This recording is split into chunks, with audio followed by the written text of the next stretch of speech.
Hey everybody, Lance Bell here, mind of a black moderate conservative.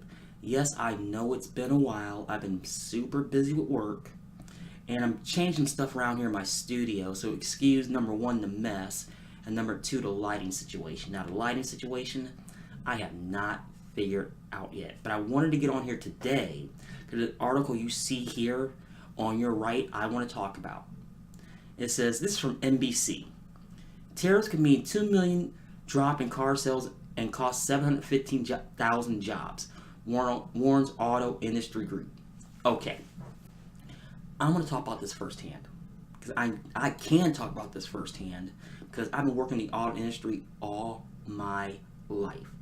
So I'm more than qualified to talk about this subject. Now, diving into this article as we scroll down, it says the impact of President Donald Trump's escalating tit for tat over tariffs already being felt, says auto industry experts. New car prices are beginning to rise and auto exports are dropping. But a new report warns that sales could plunge by much as 2 million vehicles a year, resulting in a loss of 715,000 American jobs and hit as much as 62 billion to the US GDP. Okay, we're going to start right here. Passenger cars at large has been going down for years. So much to a point that Ford Motor Company is dropping all their passenger car section of I believe the Focus, which is coming back, the Transit Connect, which doesn't count, and the Mustang. So this has been going on. This has nothing to do with President Trump. This has been going on for years. Now, the Center for Automotive Research cites the biggest concern as the threatened use of trade rules known as Section 232 that would declare foreign-made car parts a threat to national security. Okay, I can see where they're coming from with that, but they're car parts. I mean, as long as they're not cheap lead items, unless they're designed to be lead, obviously, I don't see what the big deal is. Now, to trigger a downward cycle in the auto industry already showing signs of decline bound for the Great Recession. Now, stop right there. I was around when that went on, and car sales was at rock bottom. You had nowhere to go but up. Now, I did see a leveling off, even though it was a few years later than I thought it would be. But you are seeing a leveling off now. Now you're starting to see it slow decline because of small compact SUVs is taking over passenger cars. Hence, what I said in the first part of when I started speaking. Now, scrolling down, it says it's about Car's new survey. It says Karen District, and I apologize if I butchered your name, a vice president, senior economist at the Center of Automotive Research, or CAR, in Ann Arbor, Michigan. CAR's new study, echoed by a variety of other studies, like the potential impact of the Trump's administration escalating trade war. Already inactive tariffs imported on aluminum steel add about $240 to the cost of producing a new car, truck, or crossover in the U.S. Noted Pierre Nagel, a senior economist with the research firm IHS Markit. And the first round of tariffs with China is adding still more to the price of manufacturers to pay for a variety of parts used on the American assembly lines. Now, if anybody looked at a brand new car lately sees the breakout between American parts and other parts from other countries. It's right on the window sticker. So this is nothing new as far as that. Now, my issue becomes as I start scrolling down.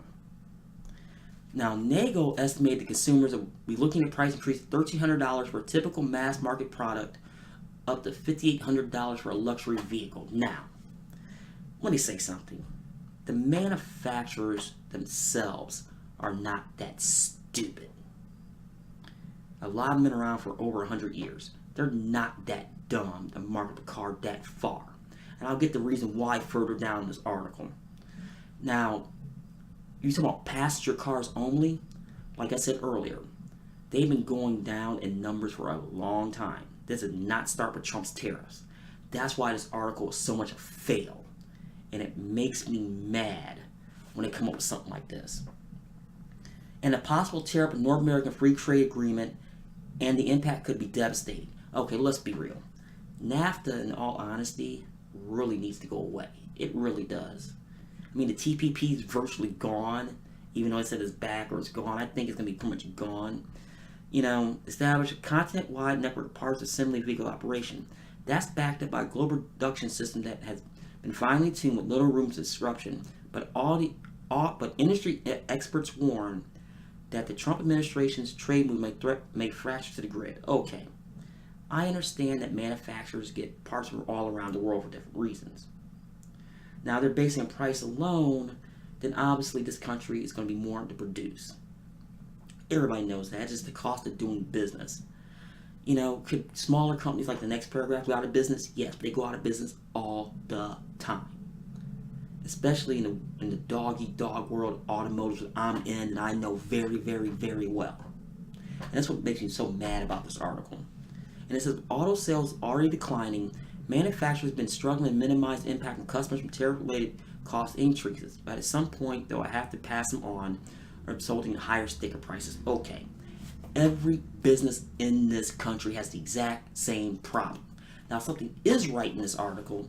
It says the typical vehicle sold in the U.S. approaches $35,000. What's wrong about this article? Vehicle loans are getting stretched out to record levels, with 60, 72, and even 84-month finance becoming the norm, then the exception. Now, stop that BS right there. 60 months has been around for a long time. I remember when I first started selling cars 15 years ago, that 84 months was around. And it was normal 15 years ago. So don't even say that lie to the readers in this article.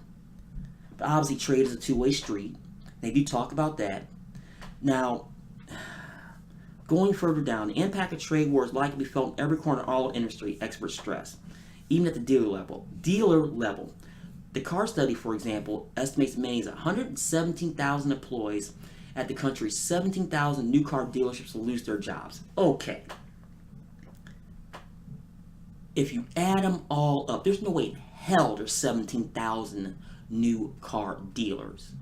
What they're doing is they're taking all the divisions and adding them up. They're trying. That's a scare tactic, and let me explain why. There's a lot of combo stores like Buick GMC or Chevy Cadillac or Chrysler Jeep Dodge or something along those lines. They're separating all of them to show a larger number. Don't believe me? Go to the NADA. They'll tell you the real number. They'll show you that number and the real number with the combo divisions. So that's a blatantly false number. Now 117,000. That's up for debate. We don't know that number yet. That's an estimate. I don't think it'd be that much. I really don't. Now, through the global automakers said to support Trump's effort to resolve some nagging trade issues, but concerned that escalating trade would not produce desired results. Okay, that's the end of the article. As a car guy, this is a straight scare tactic. The auto industry will be fine. Always has been, always will be. Even during all what went on 10 years ago, we'll be fine. And let me tell you something. There's a hidden gem in this, and that's the used car market. This is probably going to bump up the used car market, and let me explain why. And I want to go back to 2008. I'll go back to cash for clunkers. The used car market collapsed, right? Then it bounced right back because everybody's looking for a new car then. The flip side is, we go back to 2008, everybody's looking for a used car. And I saw the stuff going through auction back then. I always remember this. I remember seeing a 2005 Dodge Neon. Standard equipment, power windows, locks, tilt cruise. Go through Phoenix Auto Auction at retail. And I've seen a lot of small cars doing that at the time. But there's a hidden gem in this, that's the used car market. So understand something. We will be fine. But let me know your comments below, and I'll put the link in the description below. You think I'm right? Do you think I'm wrong? Got any ideas? Please let me know. Well, folks, I thank you for joining me today. I know it's been a long time. I got some wonky studio issues, and just bear with me with that. And hopefully I can do more videos soon. Well, folks, I'm going to get off here. My name is Lance Bell. Mind of a Black Moderate Conservative.